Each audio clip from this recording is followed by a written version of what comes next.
LIC के शेयरों पर टूटा निवेशकों का भरोसा नहीं, बल्कि खरीदने की मची होड़। पहले ही दिन संस्थागत निवेशकों ने 3.32 गुना दाव लगाया। अब रिटेल निवेशकों की बारी। क्या आप इस मौके का फायदा उठाएंगे?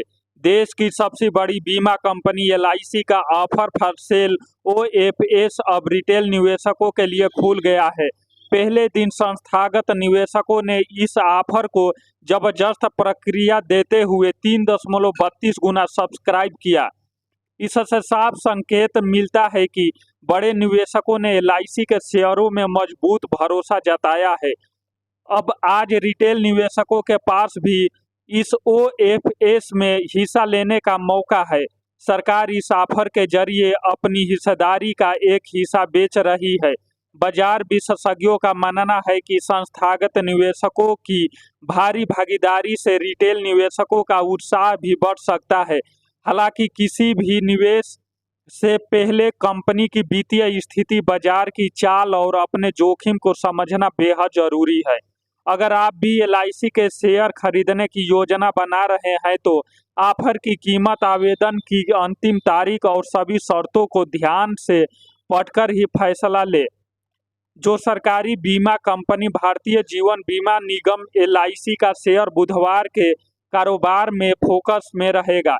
इसकी वजह है कि सरकार का ऑफर फॉर सेल ओएफएस अब रिटेल निवेशकों के लिए खुल गया है। इससे पहले दिन संस्थागत निवेशकों ने इस इशू को जबरदस्त रिस्पांस दिया। चलिए जानते हैं पहले दिन कितनी मिली बोली। मंगलवार को ओएफएस का पहला दिन गैर रिटेल निवेशकों के लिए था। इस दौरान ओएफएस को 3.32 गुना सब्सक्रिप्शन मिला। सरकार ने 28.46 करोड़ शेयरों की पेशकश की थी, जबकि निवेशकों ने 94.45 करोड़ शेयरों के लिए बोली लगाई। मजबूत मांग को देखते हुए सरकार ने ग्रीन शू ऑप्शन का इस्तेमाल करने का फैसला किया है, यानी जरूरत पड़ने पर तय हिस्सेदारी से ज़्यादा शेयर भी बेचे जा सकेंगे। चलिए जानते हैं क्या है शेयर का भाव। सरकार ने ओएफएस का फ्लोर प्राइस 382 रुपये प्रति शेयर रखा है। यह सोमवार के बंद भाव 424.35 रुपये से करीब 10% कम है। हालांकि ओएफएस की घोषणा के बाद मंगलवार को एलआईसी के शेयर में भारी बिकवाली देखने को मिली।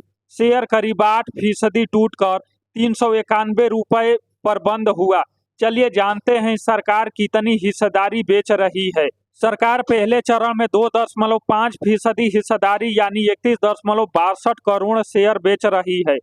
इससे सरकार को करीब 12,081 करोड़ रुपए मिलने का अनुमान है। इसके अलावा ग्रीन शू ऑप्शन के तहत सरकार 4% अतिरिक्त हिस्सेदारी भी बेच सकती है। अगर इसका पूरा इस्तेमाल किया गया तो कुल बिक्री 6.5% हिस्सेदारी तक पहुंच जाएगी और इशू का आकार बढ़कर 31,410 करोड़ रुपए हो जाएगा। चलिए जानते हैं सरकार के पास अभी कितनी हिस्सेदारी है। फिलहाल एलआईसी में सरकार की 96.5% हिस्सेदारी है। इससे पहले मई 2022 में एलआईसी का आईपीओ आया था, जिसमें सरकार ने 3.5% हिस्सेदारी बेची थी। उस समय आईपीओ का प्राइस बैंड 902 से 949 रुपये प्रति शेयर था और सरकार ने करीब 21,000 करोड़ रुपए जुटाए थे। चलिए जानते हैं सरकार क्यों बेच रही है हिस्सेदारी। एलआईसी का ओएफएस सरकार के विनिवेश कार्यक्रम का हिस्सा है। इसके जरिए सरकार एक तरफ हिस्सेदारी घटा रही है, वहीं दूसरी और न्यूनतम सार्वजनिक शेयरधारिता के नियमों को भी पूरा करनी चाहती है। इस साल सरकार Central Bank of India, Coal India, NHPC और एनएलसी इंडिया जैसी कई सरकारी कंपनियों में भी दारी बेच चुकी है।